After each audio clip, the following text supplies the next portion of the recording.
सभी को नमस्कार। प्रीवियस लेक्चर में हम आपको सॉलिड स्टेट के बारे में बता रहे थे, जिसमें से कंट्रीब्यूशन हमने बता रखा था कि एटम्स कहाँ कहाँ पे होगा तो उसका क्या क्या कंट्रीब्यूशन होगा। नेक्स्ट हम लोग टॉपिक की तरफ बढ़ रहे हैं। हमारा अगला टॉपिक है इफिशिएंसी ऑफ पैकिंग। शॉर्ट में हम लोग EOP भी लिखेंगे। इसको हम लोग एक और नाम से जानते हैं, पैकिंग फ्रैक्शन। शॉर्ट में हम लोग PF लिखेंगे। अब ये पैकिंग फ्रैक्शन या एफिशिएंसी ऑफ पैकिंग है क्या? ये बताता है, it tells what fraction of total volume is covered by atom. Packing fraction हमें इस बात की जानकारी देता है कि किसी यूनिट सेल में एटम कितना वॉल्यूम कवर किया हुआ है, यानी कि टोटल वॉल्यूम में एटम कितना वॉल्यूम को कवर किया हुआ है। Efficiency of packing is equal to volume of all atoms in a unit cell और divided by volume of unit cell. सभी एटम्स के वॉल्यूम ऊपर में और divided by volume of unit cell और इनटू 100। फ्रैक्शन क्या होता है कि नीचे कभी भी टोटल लिखा जाता है और ऊपर में कितना ऑब्टेंड हुआ, यानी कि वॉल्यूम ऑफ यूनिट सेल का टोटल वॉल्यूम लिखा जाएगा और उसमें एटम्स कितने वॉल्यूम को कवर्ड किए हैं वो लिखा जाएगा और गुना 100 से कर देंगे तो परसेंटेज निकल जाएगा। Packing fraction is equal to, इसी को मैंने फ्रैक्शन में कन्वर्ट किया है तो मैंने 100 को हटा दिया है। हम मान रहे हैं कि if all atoms are identical, अगर सभी एटम्स आइडेंटिकल होंगे, इस वाले चैप्टर्स में हम लोग जो पढ़ने वाले हैं वो सभी एटम के आइडेंटिकल कंडीशन वाले में ही पढ़ने वाले हैं। और हम लोग पढ़ने वाले हैं क्यूबिक यूनिट सेल। तो क्यूबिक यूनिट सेल में आपको पता होना चाहिए, क्यूबिकल यूनिट सेल या फिर cubic unit cell, cubical unit cell, इसमें आपको पता होना चाहिए A is equal to B is equal to C और alpha is equal to beta is equal to gamma is equal to 90 degree. हमने कल आपको प्रीवियस लेक्चर में पढ़ा रखा था। अब यहाँ पर यूनिट सेल क्या होगा, यूनिट सेल क्यूबिक होगा और जितने सारे एटम्स होंगे सभी आइडेंटिकल होंगे। जब ये कंडीशन होगा तो पैकिंग फ्रैक्शन यानी PF is equal to Z into 4/3 pi R cube और डिवाइडेड बाई E क्यूब। अब यहाँ पर कुछ टर्म्स है जिसको हम लोग जान लेते हैं। Z इज इक्वल टू क्या है, नंबर ऑफ पार्टिकल्स या फिर atoms in a unit cell.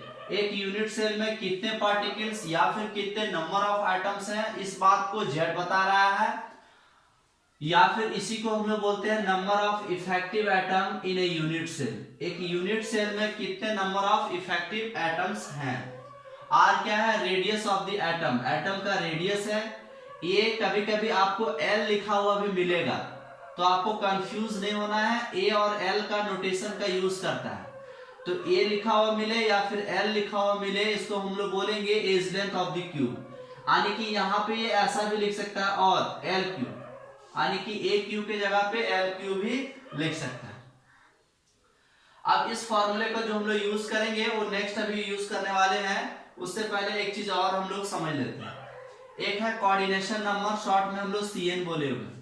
Coordination number किसको कहते हैं, it is equal to the number of nearest atom which will touch a particular atom. एक पर्टिकुलर एटम को कितने नजदीक वाले एटम्स टच किए हैं वही उसका कोऑर्डिनेशन नंबर कहलाता है। क्या समझे कि किसी पर्टिकुलर एटम को जितने एटम्स टच करेंगे वही उसके कोऑर्डिनेशन नंबर कहलाएंगे। जैसे कि मैं अगर यहाँ पे देखूं कि इस वाले एटम की अगर मैं बात करूं, इस वाले एटम की अगर मैं बात करूं और मैं यहाँ पे इस तरह से मैं टच करवा रहा हूं, एक एटम, दो एटम, तीन एटम, चार एटम, पांच एटम। इस वाले एटम को 5 एटम टच कर रहे हैं तो coordination number is equal to 5 हो जाएगा। अगर इसी एटम में अगर मान लेते हैं सपोज दूसरा एटम हम लोग ले रहे हैं और अगर इस एटम को एक टच कर रहा है, दो टच कर रहा है और एक इधर 3 टच कर, तब इसका कोऑर्डिनेशन नंबर कितना हो जाएगा, 3। यानी कि किसी पर्टिकुलर एटम कितने एटम को टच करेंगे वही उसके कोऑर्डिनेशन नंबर कहलाएंगे। हम लोग देख रहे हैं सिंपल क्यूबिक यूनिट सेल या फिर क्यूबिकल यूनिट सेल या इसी को हम लोग बोलते हैं प्रिमिटिव यूनिट सेल। इसमें क्या होता था कि atoms are present at all the corners of the cube। मैं आपको ये प्रीवियस लेक्चर में पढ़ा चुका था कि क्यूब के कितने कॉर्नर्स होते हैं, तो आप उसमें अच्छे से देखिएगा। मैं बता दे रहा हूं, एक कोना, दो कोना, 3 4 5 6 और पीछे 2 7 8, यानी कि एक क्यूब के 8 कॉर्नर्स होते हैं। तो क्या होगा कि सिंपल या फिर प्रिमिटिव यूनिट सेल में एटम्स जो रहेंगे सभी कोना में रहेंगे। हम लोग क्या कर रहे हैं, इसको डायग्राम से समझ रहे हैं। मैं क्या कर रहा हूं, 4 टेनिस बॉल को इस तरह से चिपका के रख रहा हूं। एक फर्श पे मैं 4 टेनिस बॉल को इस तरह से चिपका के रख रहा हूं। इसमें से हम लोग क्या कर रहे हैं, 4 और टेनिस बॉल हैं जिसको मैं यहां पे दिखा रहा हूं।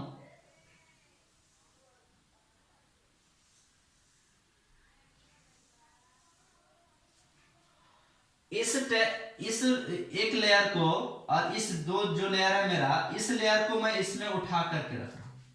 यानी कि इसका स्ट्रक्चर कैसा होगा, इस तरह का मैं अगर क्यूब बनाऊं,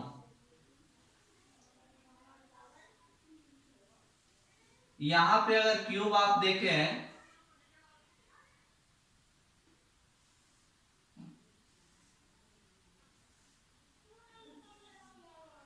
इस वाली लेयर जो 4 एटम्स है, मैं 4 एटम्स को दिखा रहा हूं, 1 2 3 और 4। इस 4 एटम के ऊपर मैं इस 4 एटम को रख रहा हूं, यानी कि 1 2 3 4। ये लग रहे हैं कि आपस में कांटेक्ट में नहीं है, लेकिन जब यहां पे आप फिगर देखोगे दे आर इन कांटेक्ट, यानी कि मैं लिख रहा हूं कि दे आर इन कांटेक्ट, आपस में ये 2 एटम्स टच कर रहे हैं, यानी ए भी टच कर रहे हैं, ए भी टच कर रहे हैं, और ऐसा कैसा सभी एटम एक दूसरे से टच कर रहे हैं सामने वाले, जैसा कि मैं फिगर में यहां पे क्लियरली देख पा रहा हूं। अब इसमें से जो हम लोग देखने वाले हैं, पहला ए नंबर, वो हम लोग देख रहे हैं नंबर ऑफ एटम्स या particles in a unit cell, या फिर इसी को मैं बोलूं इफेक्टिव, या फिर मैं ऐसा बोलूं कि number of effective atoms in a unit cell,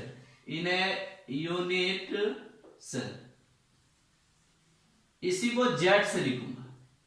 यानी कि अब जहां जहां मैं Z लिखूंगा, आपको इस बात को ध्यान रखना है, उसी को हम लोग क्या बोल रहे हैं, number of atoms in a unit cell, या फिर number of effective atoms in a unit cell. Z बराबर कैसे निकालेंगे, एटम्स कहां कहां है, एटम्स केवल कॉर्नर्स पे है, कॉर्नर्स की संख्या कितनी है, 8। और मैं आपको कल बता चुका था कि कोने का कंट्रीब्यूशन 1/8 होता है, यानी कि ये 8 कमरों में जाता है। तो मैं लिखूं 1/8, कैलकुलेट करूं तो 1, यानी Z इज इक्वल टू कितना आया, 1। बी नंबर में मैं देख रहा हूं relation between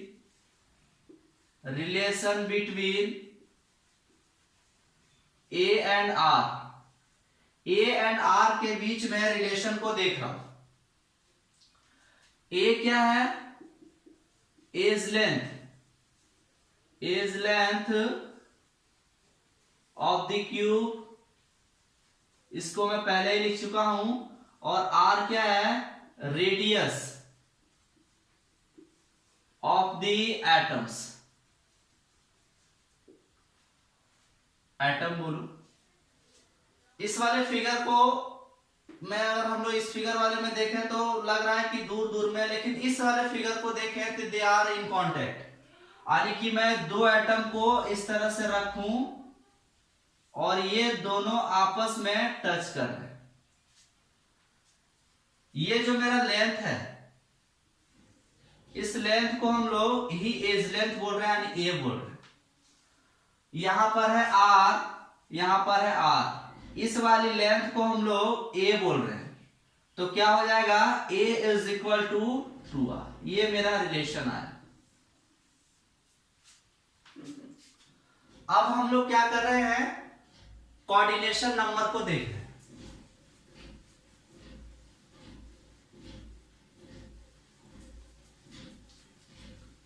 second is coordination number, C number, coordination number. मैं अगर फिगर में देखूं तो इस तरह का क्यूब था,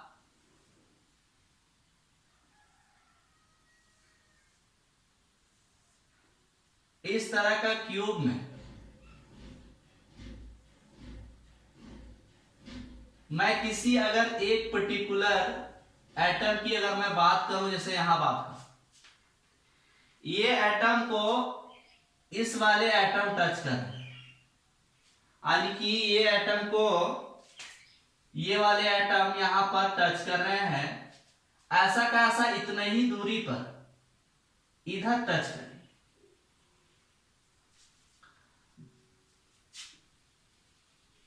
इस वाले एटम को ये टच कर रहे हैं, ऐसा का ऐसा इतने ही दूरी पर इधर टच करें। इस वाले एटम को ये एटम टच कर रहा है, ऐसा का ऐसा इतने ही दूरी पर एक यहां पर एटम होगा जो टच करेगा। तो अगर मैं इस पर्टिकुलर एटम को देखूं तो इसको कितने एटम्स टच किए हैं, 1 2 3 4 5 6, यानी कोऑर्डिनेशन नंबर 6। किसी पर्टिकुलर एटम को जितने एटम्स टच करेंगे वही उसके कोऑर्डिनेशन नंबर कहलाएंगे। डी नंबर हम लोग देख रहे हैं पैकिंग फ्रैक्शन।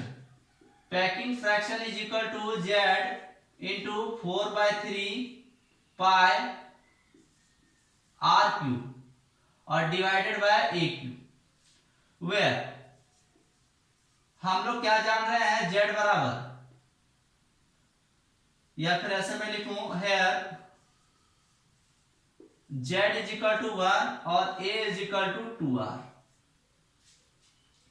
तो इस वाले डाटा को अगर मैं यहां पे रखूं तो packing fraction is equal to 1 into 4/3 pi r cube divided by 2r का होल क्यूब। इसको मैं सिंप्लीफाई करूं तो 4/3 pi r cube divided by 8r cube, यहां पे कुछ नहीं है तो मैं 1 लिख सकता हूं। तो यहां पे मैं लिखूंगा 4/3 pi r cube into 1/8r cube. Mathematics आपको अच्छे से आने चाहिए। इसको मैंने ऊपर ले गया 1 को और 1 को नीचे ही रख दिया। आर क्यूब कट जाएगा, इसको मैं काट सकता हूं 2 बार से, यानी कि कितने आएंगे π/6। इसको जब सिंप्लीफाई करिएगा तो 0.52 आएगा, यानी क्या करिएगा, पाई का वैल्यू पुट करिएगा। पाई का वैल्यू कितना होता है 3.14, तो इसको वैल्यू पुट करिएगा, जब बनाइएगा तो इतना ही आएगा। इफिशियंसी ऑफ पैकिंग अगर मैं देखूं तो 0.52 इंटू 100 परसेंटेज निकालना पड़ता है, कितना आएगा 52%। तो मैं देखूं वॉइड, या फिर इसी को मैं वैकेंट बोल सकता हूं, वॉइड या फिर वैकेंट। तो यूनिट सेल में एटम जो है इतना जगह को घेरे हुए है, ऑक्युपाइड, इसको मैं लिख सकता हूं ऑक्युपाइड। 52% ये घेरे हुए हैं, तो खाली कितना है, 100 में से 52 चला जाएगा तो 48% वॉइड। यानी कि हम लोग ये कह रहे हैं कि इस सिंपल वाले में किसी क्यूब को किसी क्यूब में कितने एटम्स जगह भर, सॉरी किसी क्यूब में, यानी कि क्यूब में एटम्स कितने जगह को ऑक्युपाई कर रहे हैं, तो 52% ऑक्युपाई कर रहे हैं, और अभी भी कितना खाली है, 48% खाली। अब हम लोग नेक्स्ट देखते हैं बीसीसी यूनिट से।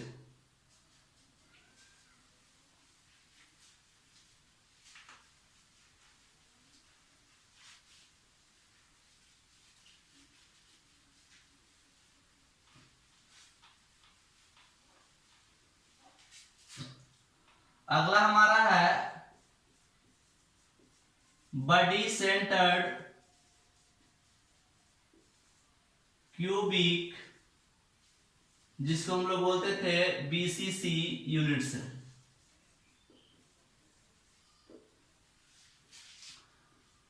एटम्स आर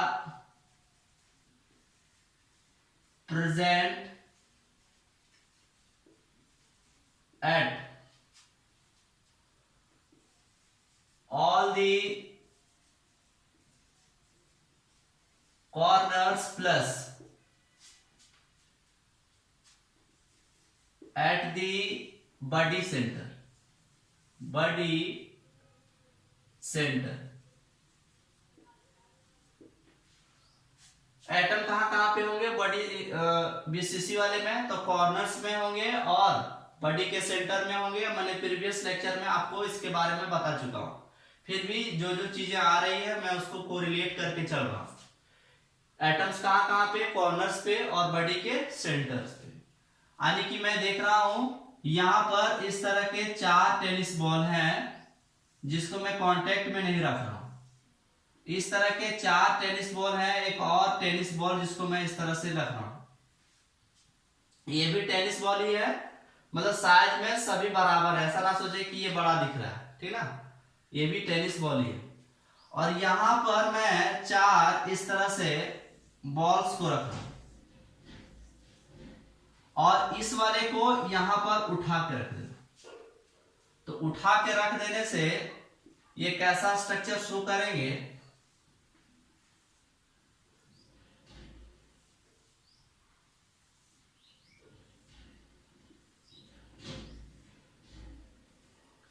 ये 4 एटम्स हैं, 1 2 3 4, ये बॉडी के सेंटर में है और ये 4 एटम हमने उठा के रखा है, 1 2 3 4। ये जो है atoms not in contact, not in contact. कैसे, इस फिगर से क्लियरली विजुअलाइज हो रहा है कि ये आपस में कांटेक्ट में नहीं।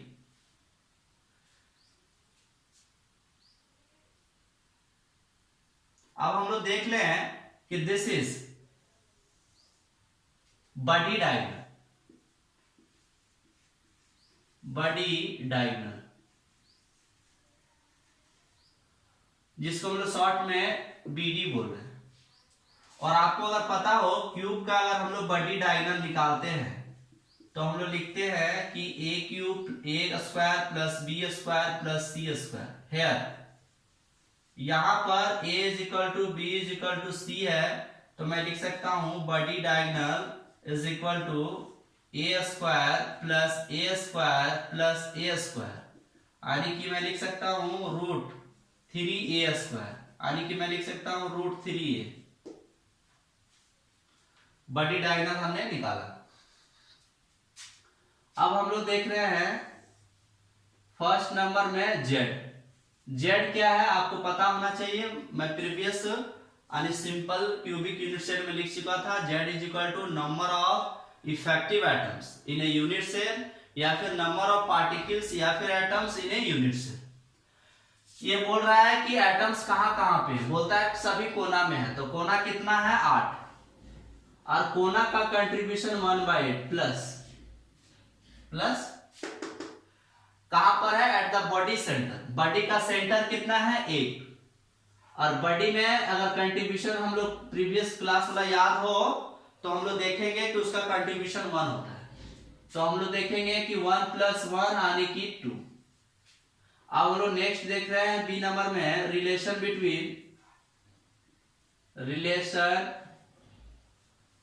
Between A and r. अब हम लोग देख रहे हैं ए और आर का क्या रिलेशन होगा। इस वाले बॉडी डायगोनल्स को निकाल लेते हैं। ये किस तरह से दिख रहा है, एक्चुअल में इस तरह से दिख रहा है। इसको मैं क्या कर रहा हूं, इस एटम्स को निकाल ले रहा हूं। तो मैं इस तरह से दिखाऊंगा, एक एटम, दो एटम, तीन atom. This is r, this is r r, this is r. यही है, यानी कि यही एटम्स को मैंने निकाला है, लेकिन इस फिगर में कांटेक्ट में नहीं दिख रहा है। लेकिन वास्तव में क्या है, 3D पिक्चर है कि दे आर इन कांटेक्ट। हम लोग देख रहे हैं कि बॉडी डायगोनल, यहां पर अगर हम लोग देखें तो body diagonal is equal to 4r हो रहा है। तो बॉडी डायगोनल वहां 4r है, यहां पे हम लोग निकाल चुके हैं √3a, यानी कि लिख सकते हैं कि √3a is equal to 4r। तो मैं लिख सकता हूं a is equal to 4/√3r। अब हम लोग देख रहे हैं कोऑर्डिनेशन नंबर। नेक्स्ट, तो कोऑर्डिनेशन नंबर अगर यहां हम लोग देखें Cn इज इक्वल टू, तो यहां क्लियरली विजुअलाइज हो रहा है। कैसे, यहां पर इस एटम को अगर देखा जाए, ये 4 एटम टच कर रहे हैं, और इस वाले को मैं उठा के डाल रहा हूं, मतलब 4 और एटम टच करेंगे, यानी कि इस पर्टिकुलर एटम को 8 एटम टच करने वाले हैं। जैसे कि यहां पर देखें, इस एटम को ये 4 एटम टच कर रहे हैं, और ये 4 एटम टच कर रहे होंगे। क्यों, यहां इस फिगर से क्लियरली समझ में आ रहा है कि इस एटम को 4 एटम टच कर रहे हैं, और इस 4 को जब मैं ऊपर रख दे रहा हूं तो ये भी 4 टच कर रहे हैं, यानी कि coordination number is equal to 8।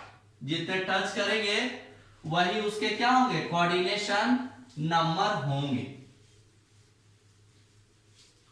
अब अगर मैं पैकिंग फ्रैक्शन को देखूं, तो पैकिंग फ्रैक्शन यानी कि C number, packing fraction is equal to Z into 4/3 pi r³ divided by a³ है। यहां पर Z इज इक्वल टू जो हमको मिला हुआ है 2 मिला हुआ है, और a के जगह पे मिला हुआ है 4/√3 r मिला हुआ है। अगर हम लोग इस डाटा को यहां पे रखें, तो packing fraction is equal to 2 into 4/3 pi r³ divided by 4/√3 r का क्यूब।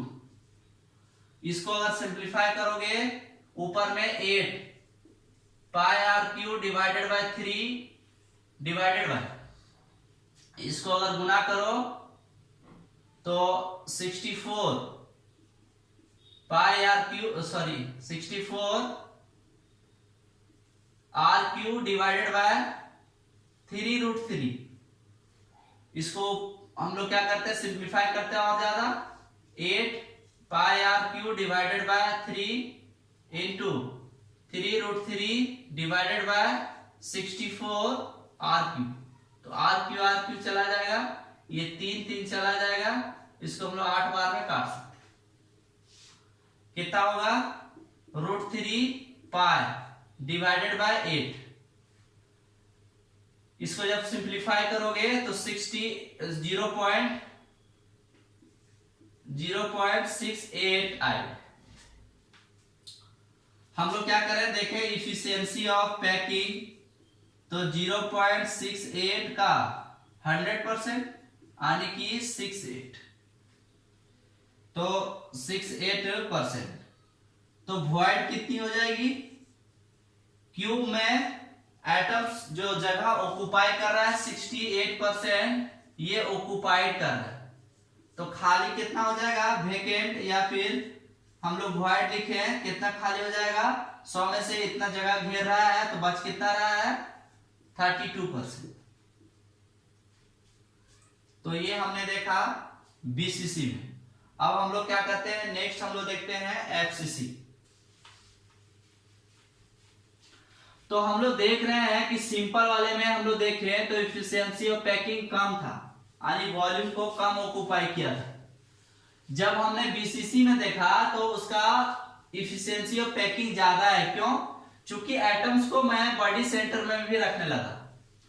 इसी तरह अगर मैं एटम्स को और भी रखने लगूंगा तो पैकिंग फ्रैक्शन और भी क्या होगा? बढ़ने लगेगा। नेक्स्ट हम लोग देख रहे हैं सी नंबर, एफसीसी यानी कि face centred cubic unit cell, इसी को हम लोग बोले थे एफसीसी यूनिट सेल।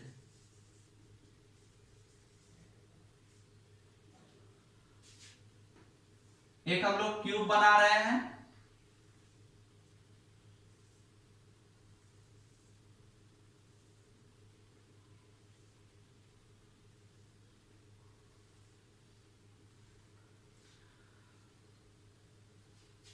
एफसीसी में मैं आपको बता दूं कि एटम्स कहां कहां पे होंगे।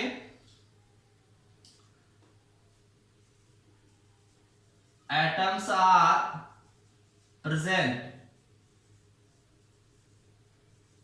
at all corners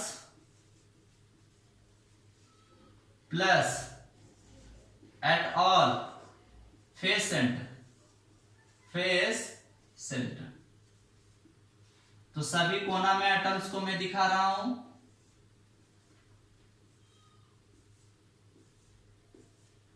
और सभी फेस के सेंटर पे दिखा रहा हूं। अगर इस क्यूब को देखा जाए तो कितने फेसेस? एक फेस, ऐसा कैसा पीछे एक, दो फेस, तीन फेस, एक नीचे चार फेस, एक इधर पांच फेस, एक इधर छह फेस, यानी कि मैं ऐसे दिखाऊं इस तरह से। तो मैं इसको दिखा रहा हूं एक फेस, ठीक। फिर मैं ये ऊपर वाला यहां पे दिखा रहा हूं दो फेस, ठीक। फिर इसी के अपोजिट ये वाला इधर वाला मैं दिखा रहा हूं तीन फेस, ठीक। अब हम लोग इसके अपोजिट यानी ये इसके अपोजिट ये वाला दिखा रहे हैं चार फेस, ठीक। अब हम लोग क्या कर रहे हैं कि हमने एक दिखाया, दो दिखाया, तीन दिखाया, चार दिखाया। एक सामने वाला, ये सामने वाला, और एक ऐसा कैसा पीछे वाला, तो मैं यहां पे दिखा, यानी कि टोटल फेसेस कितने हो गए? 6 फेसेस, ठीक।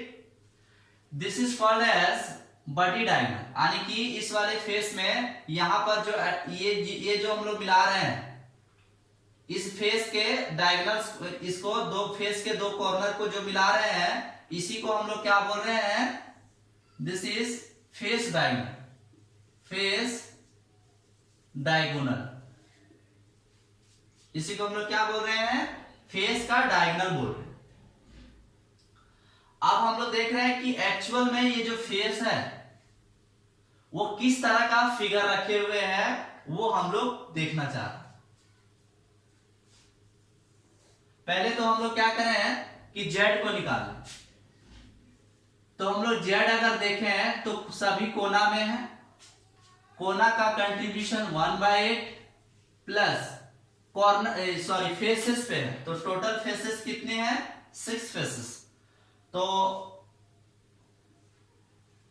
6 फेसेस है, 6 फेस, और फेस का कंट्रीब्यूशन कितना? आधा। क्योंकि यहां पे अगर मैं किसी आइटम को रखूं तो आधा इस कमरे में और आधा पीछे वाले कमरे में होगा, यानी कंट्रीब्यूशन कितना होगा?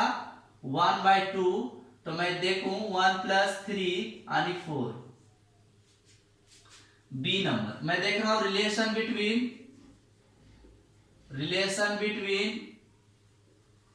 Between A and are.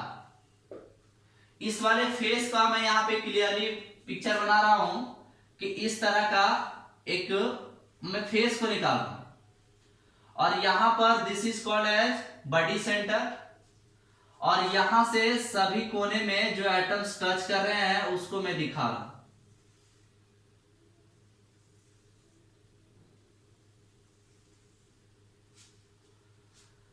This is called as body diagonal, sorry body diagonal नहीं, इसको क्या बोलते हैं? Face diagonal. Face diagonal is equal to हम लोग कैसे निकालेंगे? a² + a²। यानी कि 2a² तो हो जाएगा √2a², सॉरी √2a। अगर मैं इसको काट के निकाल लूं, 1 इस तरह, 2 इस तरह, 3, तो मैं देख पा रहा हूं यही जो डिस्टेंस है r r r r, यानी कि मैं देख पा रहा हूं 2a = 4r आ रहा है। तो मैं लिखूं a = 4/√2r। मैं ऐसा लिख सकता हूं 2 × √2 डिवाइडेड बाय √2। ठीक, इसी को मैं गुना करूंगा तो 4 हो जाएगा। तो मैं एक रूट को काट सकता हूं, यानी कि 2√2r। a = 2√2r। अब हम लोग नेक्स्ट देखते हैं इसका सी नंबर, यानी कोऑर्डिनेशन नंबर देखें। तो अगर आप कोऑर्डिनेशन नंबर देखोगे Cn =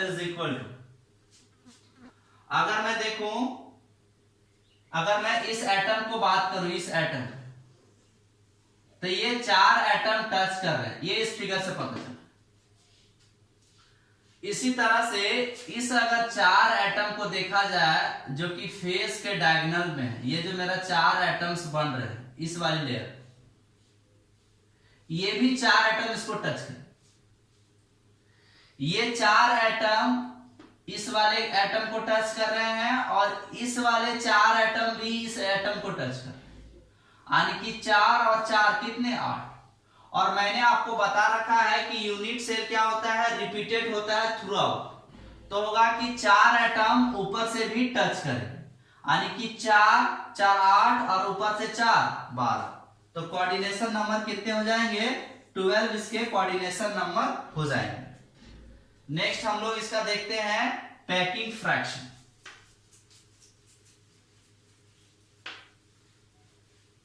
तो पैकिंग फ्रैक्शन क्या है, पैकिंग फ्रैक्शन यानी कि मैं डी नंबर देखूं = z × 4/3 πr³ divided by aq। Here z = 4, a = 2√2r। तो मैं यहां पे लिखूं packing fraction = 4 × 4/3 πr³ divided bye, मैं लिखूं 2√2r का होल क्यूब, ऊपर में मैं गुना कर दूं तो 16/3 16 πr³ डिवाइडेड बाय 3, और यहां पर कितने हो जाएंगे,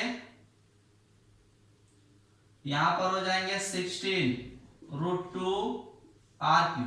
कैसे, 2 को मैं 3 बार गुना करूंगा, फिर √2 को भी मैं 3 बार गुना करूंगा, तो ये हो जाएंगे 8, ये हो जाएंगे 2√2।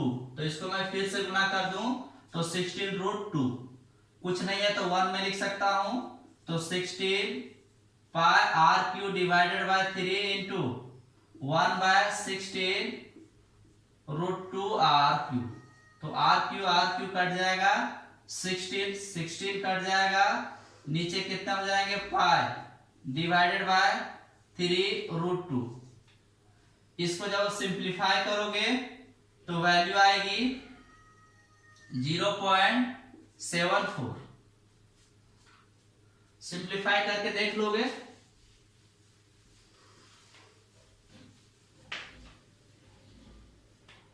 इफिशियंसी ऑफ पैकिंग, तो 0.74 × 100 कितने हो जाएंगे, 74%।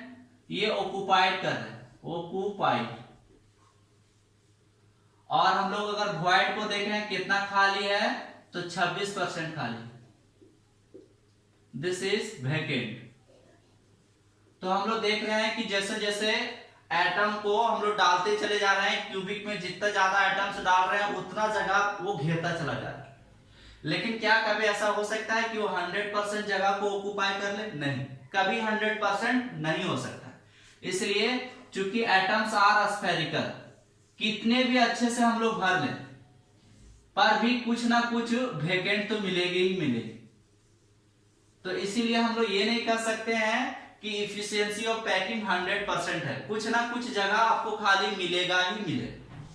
अब हमने जो अभी पढ़ा उस वाले को एक चार्ट के थ्रू मैं उसको लिख दे रहा हूं, जिसको आपको देखना है।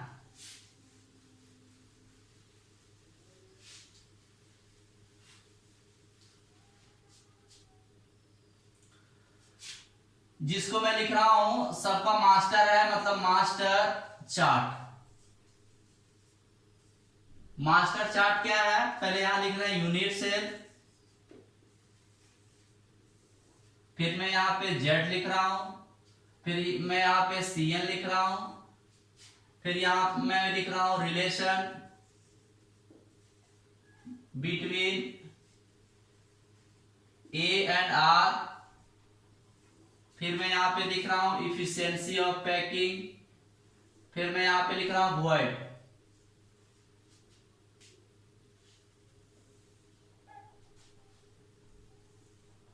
अच्छा, एक चीज मैं और इंट्रोड्यूस कर सकता हूं यहां पे, अगर मैं वॉल्यूम भी लिख दूं यहां पे, वॉल्यूम ऑफ यूनिट सेल, यहां पे मैं लिखूं इफिशियंसी ऑफ पैकिंग, और यहां पे मैं लिख दूं वॉइड। ठीक,